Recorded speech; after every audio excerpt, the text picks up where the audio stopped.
You're listening to Australia's #1 tech podcast. Every week, join hosts Brad and Jason here on the Tech Webcast. Download our iPhone app, follow us on Twitter at Tech Webcast, and visit us online at techwebcast.info. Here are your hosts, Brad and Jason. Welcome to episode 155 of the Tech Webcast podcast, recorded on Saturday, the 24th of September, 2011. Tech Webcast is recorded live every Saturday and rebroadcast on Aussie Tech Heads on Thursday nights at 7. Today's hosts are Brad, Jason, Aaron, and Steve. Special guests are Brady and Martin from Oakley. Oakley shows you where to go and what's tasty there. Browse photos, see ratings, and want items so you can easily find them later when you're hungry. Good afternoon, Brad. Good afternoon, Jason. Welcome back for another action-packed show, mate. Hooray! And what have you been up to for the past week? We spoke last week. Getting an HP touchpad, but it's not for myself. It's for a friend, actually. Oh, I thought it was for you. I don't have much use for one myself. I was going to say that you didn't like the iPad anymore. No, I love my iPad, but a friend of mine he's got an iPad too, but his wife wanted to have a tablet to use at the same time, so we got the ability to purchase HP touchpad, so I got him a 32 gig version. Good stuff, mate. Hope he enjoys it. Yeah. Also, how about yourself? What have you been up to? I've been doing some testing today. I've been testing the new Google Plus app update with the Hangout and stuff, and it's pretty good. On the iPhone? On the iPhone, yeah. Yeah, how'd that go? Works pretty well. Works great. The video quality is good and that sort of thing. And I spoke to Michael from Australia as well. He did a hangout as well on his phone. And you said you did a review? Yeah, I did a small little review thing, if you want to call that. But you can find that on my blog, bradsblog.org, and you can see a video that I made and that sort of stuff. So, yeah, go check it out. All right. And we've got Aaron here too. Yep. Hey, Aaron. Hey, fellas. And we've got Steve from Chatterbox Live. Hey, Steve. Steve. Hey, how you guys doing? How you going, mate? Welcome back to the earth of the living. You've been away, so to speak. Yeah, I've been very busy last week or two. Now, before we start, you got a new iPad case, Steve, from Dodo Case. Oh, yeah, dude, a Dodo case. It just came in today, and, I was making unboxing videos and everything ready for next week. Cool. Can't wait to hear your review on that. And also we got Brady. Hey, Brady. Hey, guys. Hey, that was a bit of a delay there. Sorry. So halfway around the world. You woke him up. Yeah. And also we have the other guy, Martin. Is that correct? Yeah, Martin's here, but he's right next to me here. Okay, cool. Welcome to the show, guys. Welcome to the show, guys. Yeah. So what do you do? What do you do? You make iPhone apps. Or an iPhone app? Yes. Tell we make iPhone apps and we do some other stuff too. But so Forkly is our second project together. Okay. We started Bright Kite back in the day. Cool. So we started Forkly about 6 to 8 months ago, and it launched 3 weeks ago, and it's been going pretty well so far. Good stuff. Now, what's in the new update that you've released that just come out? Yeah, so when we first released the first version of Forkly, we tied it to Twitter, so you had to have a Twitter account to be able to log in. But we realized that was kind of limiting, so we've added Facebook and email sign-up as well, and we've added a bunch of other small UI fixes. We've fixed some performance issues and general bug fixes, so it's kind of a little bit of a maintenance update with some cool new features as well. And what's the Forkly app all about? Yep. So basically Forkly allows you to capture and share your tastes. So think about something similar to like a Twitter update, but being able to do that with your opinion about food. So we've tried to make it very, very easy to say what you think about a certain item of food, and then we use that opinion in a structured way to build something similar to a friend graph, but we're calling it a taste graph. And we can use that for all kinds of cool things like customized menus, personalized recommendations, etc. Does it make So sense? it's not actually to recommend restaurants or places to go, but actually how the food itself. So it's a little bit of both. We use the opinions on food to recommend restaurants and also more specifically the exact thing to get there. Right. Cool. And do you get many suggestions for updates for the app? For updates, as in Yeah, do like people suggestions? email in ideas? Yes, yeah. So we have you can email us at support@Forkly, and we've seen quite a few people offering new ideas and such things. So And does the application, is it just iOS? Does it run on Android? Do you have a tablet version? yeah, so right now we're on iOS, and the thought is because we're a small startup that we can perfect the user experience on the iOS platform first. And once we do that, then we'll move to other platforms. And Android is at the top of the list. But we just want to make sure we get it right before we spend money, building out two platforms in the wrong way. We'd rather build out two platforms in the right way. So, Right. Is it a universal app or is it just run on the yes, iPhone? And yeah, Zoom? it's a universal app at the moment, but there's not an iPad optimized version, but it will run on the iPad as well. Yep. Cool. So, All right. So question to you. How do I get my Facebook on there below Twitter in the app? Do I need to log into Facebook or something? I'm sorry? How do I get my Facebook profile to show under my profile on Forkly?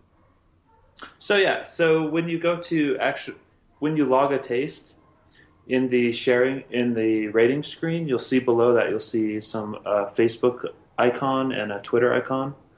Okay. If you tap on the Facebook icon, you can actually connect your Facebook account there. Okay. Wicked. So have you had many downloads on this app, and has it been pretty popular with people and that sort of thing? Yeah, so we were pretty fortunate to have Apple send us some love, Nice. which we've been pretty excited about. In the UK, we were featured as App of the Week about a week after we launched. And in the US, we've seen, we were featured under number 1 under New and Noteworthy for a week. And we've just been added as essential app for foodies. So yeah, we've seen really, really good traction, like better than expected. So it's really going really well. Cool. Does the app actually post back to Twitter and Facebook, or is that for login only?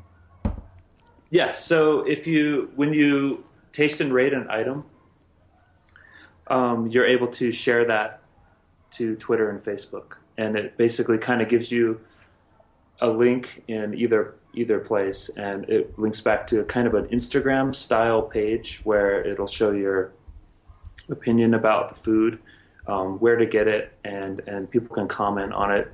They can also want it from that page too, which allows you to easily find it later. So if I'm say I'm hungry, it'll show me wants that are nearby. Cool. How about from the app itself? It sounds like that. Of course, you got it integrated with Twitter and Facebook to be able to send your favorite restaurants out to those. How about within the app itself? Would you have to be have friends and then be able to share all together, or does it go into a database? Or yeah, so one of the things we've done is we've actually imported. So when we first started off, you had to connect your Twitter account, so that was how we were doing sign up. And what we do is we bring in your friend graph from Twitter. So everyone you're following on Twitter, you'd be following in our system. So now we've opened that up to Facebook as well, and we do the same thing with that. So right off the bat, you sort of have your friend graph in our app. So we have a feed in which you can see your friends' tastes, and then you can also see featured tastes from your area.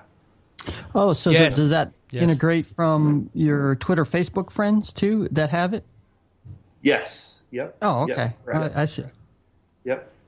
So we're like, we don't want. So one of the things that Martin and I both sort of got annoyed with is having to rebuild your friend graph in every single service that you sign up with. So we've kind of done an auto follow, like so to speak. So we're bringing in your friend graph without you having to rebuild it. Yeah, it sounded like it'd work a bit better that way. It'd bring, without having to search to add more, I guess, food menu items in. Definitely. Now, the Oakley app was under wraps for a bit, and there was no website and stuff. What was that? It took you a while to release the application?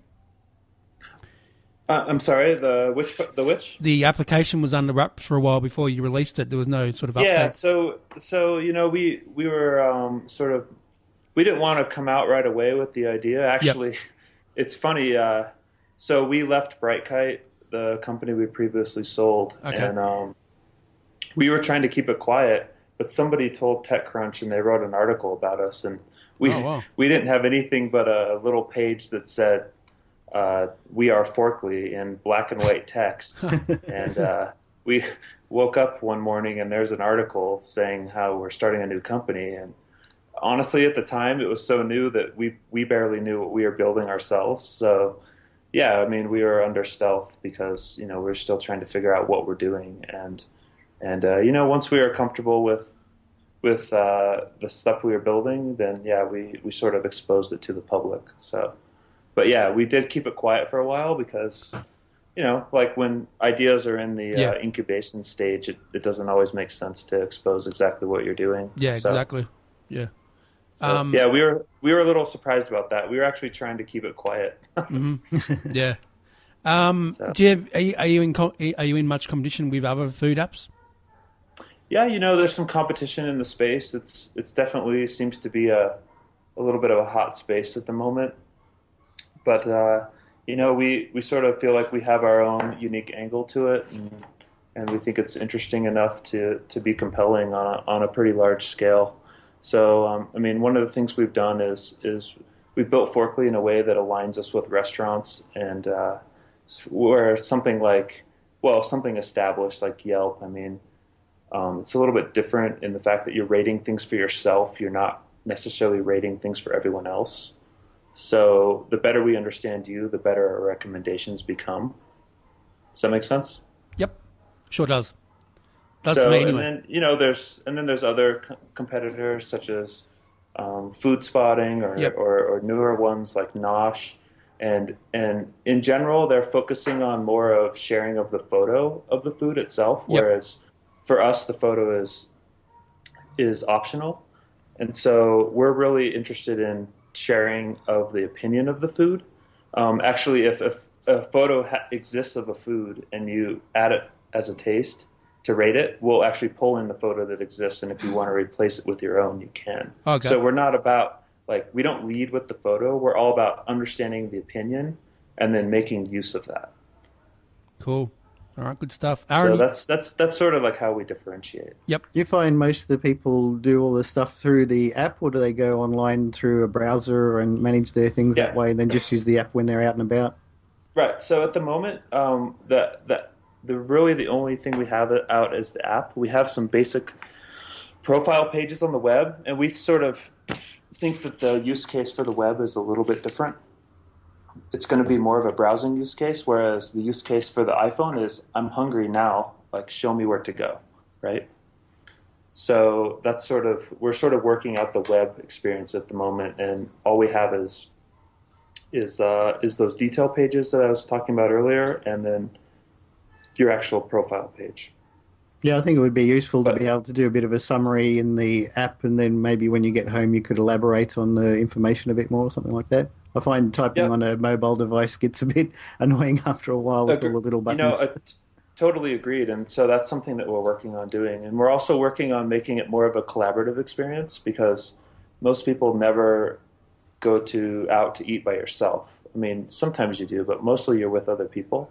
So how do you make it a collaborative experience in which eating together and like sharing your opinions about that food makes it better for everyone is one of the things that we're trying to really tackle for sort of the next version, and especially on the web experience as well.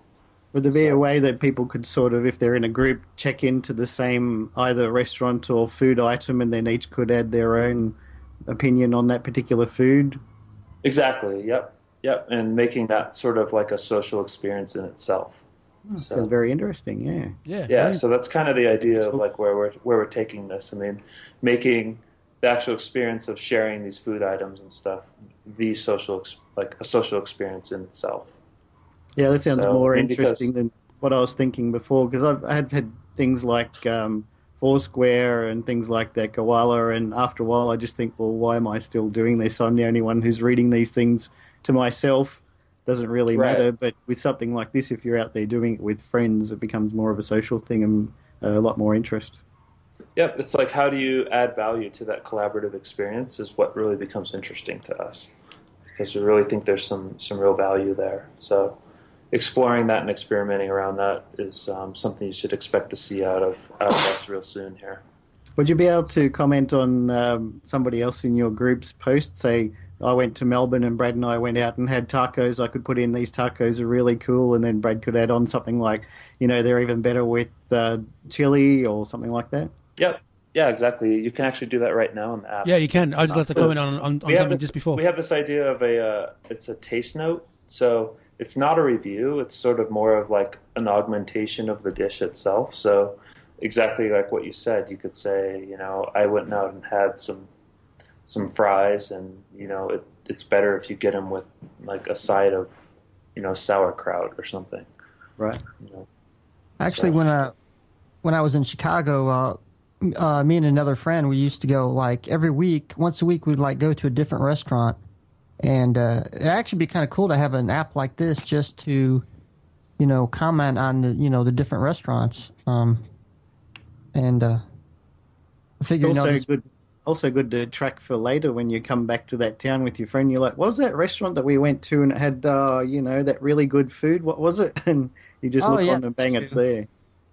Yeah. So one of the things we actually just released into the app is in the last update is it will actually tell you if you've wanted something in the past within the system. It'll tell you who you wanted it from. So if I saw, say, in Melbourne that you had some, I don't know, some dish that I wanted, if I actually go there in the future, it will say, hey, you discovered this through your friend. Or it'll also tell you, oh, your friend X had this a week ago, and they loved it as well.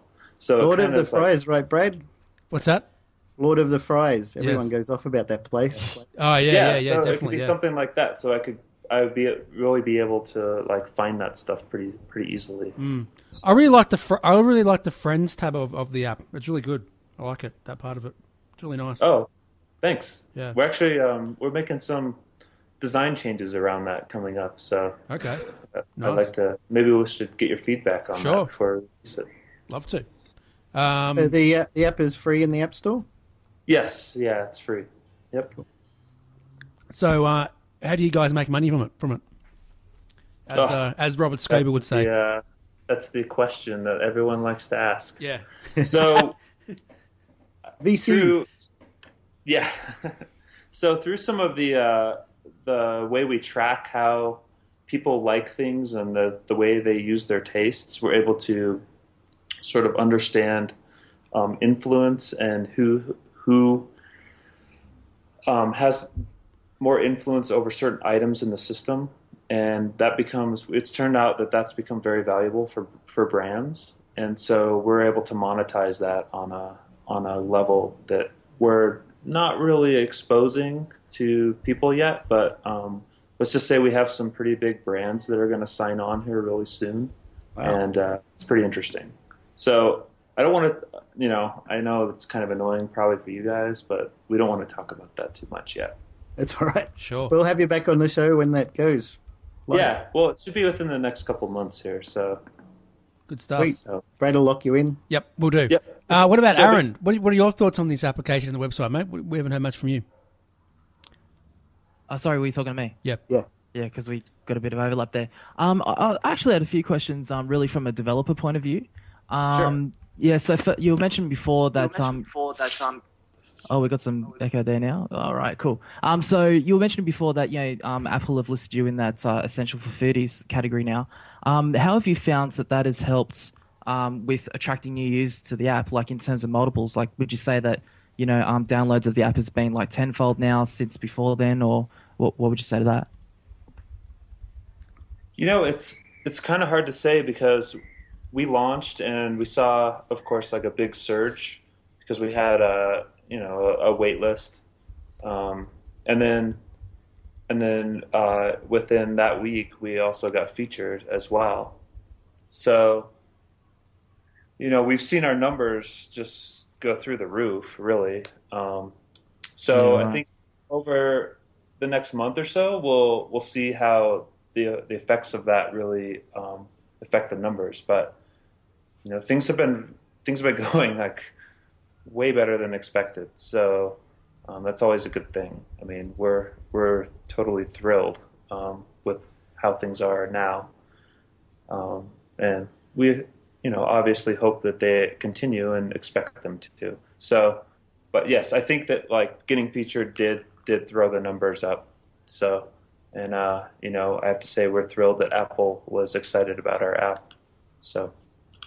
Yeah, fair enough. So I guess it's just because of all of the press behind the app even before it was launched really made it hard to get a basis of comparison, is what you're saying? Yeah, we don't really have like a good comparison at the moment, but I have to say if the numbers continue as they are, then it's going to be pretty good. Yeah, for sure. With storage of all the data and all that, I mean, obviously you guys would need some sort of repository of your own, where everything would come back to, and then users can optionally push out through social networks and all that. What kind of infrastructure did you have to sort of have in place to be able to support something like this at launch? And have you found that because you attracted so much more users to the app than you're expecting to, have you found that that's been a capacity problem or anything like that? Have you been able to manage with it? Hey guys, this is Martin. I'm kind of like more of the technical side of things, so I'll take this one. It's actually been okay. It's not been too bad. We were pretty well prepared for this whole thing. I mean, our infrastructure is Amazon. As long as Amazon doesn't go out. Right, exactly. Yeah. Which happens occasionally. But we've been hosting on EC2. We can scale kind of on demand, and it's been going pretty well. We haven't really had too many capacity problems. Things are not quite as fast as we'd like them to be. They're still pretty fast, but there's some things we can do. That's usually the way it goes when you launch a service. You kind of like learn which parts of the app don't perform so well in real world scenarios. We've done some load testing up front, but that never gives you the complete picture. But so far we have had almost no downtime. I think we've had a little bit of downtime once because Amazon went down. Yeah. But that's been about it. So. No, it's really interesting because I mean we've spoken to a number of guys such as yourselves who are developing iPhone apps with a sort of cloud-hosted infrastructure, and it's just amazing how it's interesting for the people who listen to this podcast who are sitting at home and thinking of making an iPhone app and sticking a bit of a web service behind it to drive things. How really the tools are there for anyone in their bedroom to just sort of put something together, have that cloud-hosted scenario with someone like Amazon. And it works, and it's particularly interesting for you guys who have got such a flood of press before you even started, and to be featured by Apple straight away, and to hear that you guys are running pretty smoothly straight out of the box. It's really inspiring for anyone to want to just sort of get in front of these things and start putting some ideas together because you guys are proving that it works. Yeah, totally. I think. With the tools that are available today, it's definitely in anybody's court to make something like this happen. And granted, we've had a little bit of an advantage with the experience that we've had, scaling things in the past. But I think it's mostly a matter of just being smart up front and anticipating the load and having a plan in place for scaling when things happen. And we've been fortunate enough to have that kind of plan in place. And so far, things have been running good. But as I say that, of course, that doesn't mean they're going to keep running smoothly in the future. It's a constant game. You have to keep on top of. And so far, we've been lucky. Yeah, good on you. Well done. Yeah, good on you. It's a great app. I love the design. Interface looks good. Looks good on the iPhone 4. Jason, any tech news, mate? Yep, I have tech news for Tech Webcast today. Yep. YouTube is testing a new feature to convert uploaded videos into 3D content with the click of a button. Users can click Edit Info on a video's watch page and select 3D video to convert an already uploaded or fresh two-dimension clip into 3D, YouTube said in a blog post earlier this week. Unfortunately, users will still need 3D glasses to view the clips on most devices. The popular video sharing site has been experimenting with adding 3D capabilities for some time. However, they've been hampered because few people on cameras capable of filming in 3D, and despite a big push from electronics companies, the adoption of 3D devices has been disappointing. YouTube's conversion tool skips the camera, simulating depth by measuring color and motion, and combining two sets of images, one original, one created by YouTube, to mimic the way a human eye perceives depth in the real world. The company pointed out the best results will still require a 3D camera. Also announced this week, verified YouTube users with a clean track record will be allowed to upload videos longer than 15 minutes. Australia has unwittingly become the Google Earth archaeology capital of the world. After announcing in February it had unearthed almost 2,000 potential archaeological sites in Saudi Arabia from his armchair, Professor David Kennedy from the University of Western Australia has now uncovered thousands more prehistoric man-made stone structures across the entire Arabian Peninsula, stretching from northern Syria to Yemen. Aerial archaeology transformed our understanding of northwestern Europe 2 or 3 generations ago, but Professor Kennedy said that opportunity was lost in the Middle East. It's only now, thanks to Google Earth, that areas that were previously off limits to archaeologists are being fully understood. The result can, and surely will be, a radical rethinking of human settlement in the region from northern Syria to Yemen, not least now in the bleak, arid landscapes of the interior of Arabia, Professor Kennedy said. The find comes after Melbourne-based La Trobe University PhD student David Thomas used Google Earth in 2008 to find hundreds of previously unknown sites in Afghanistan. Mr. Thomas, who's still waiting for his thesis to be marked, told Fairfax Media today that Google Earth archaeology was becoming a global trend, particularly among younger researchers who are more receptive to new technology. Facebook is trying to evolve from an internet hangout where people swing by to share tidbits, links and photos to a homestead decorated with the memories, dreams and diversions of its 800 million users. In what may be the boldest step yet in the company's 7-year history, Facebook is redesigning its users' profile pages to create what CEO Mark Zuckerberg says is a new way to express who you are. It's betting that, despite early grumblings, its vast audience will become even more attached to a website that keeps pushing the envelope. To that effect, it is introducing new ways for people to connect with friends, brands, games, while also sharing details about their lives from the mundane to the intimate. If you look at Facebook's history, obviously they're not afraid of making change, said Sean Corcoran, an analyst with Forrester Research. They've done a lot of big changes in the past and people have gotten upset, but most of the time Facebook has been right. And NASA expects the Upper Atmosphere Research Satellite to land sometime soon. But their possible landing area covers almost the entire populated world, from the Chilean town of Porto Turro in the south to Latvian capital of Riga in the north. Astronomical Society of Victoria spokesman Perry Valos said the satellite, which was launched in 1991 and decommissioned in 2005, made a direct pass over Melbourne just before 4 p.m. yesterday, according to tracking websites and information from NASA. He said the satellite, which is almost the size of a bus, was not visible to the human eye because it was still about 100 kilometres off the ground. It is a little difficult to ascertain where it will come down because there are so many variables involved, but it will definitely come down in some part of the world, Mr. Vlalos said. You couldn't see anything when it passed over Melbourne. It's still not quite ready to enter the atmosphere in a big way, but it isn't a long way up, probably 100 kilometres above us. Only 26 pieces of the satellite are expected to survive entering the atmosphere.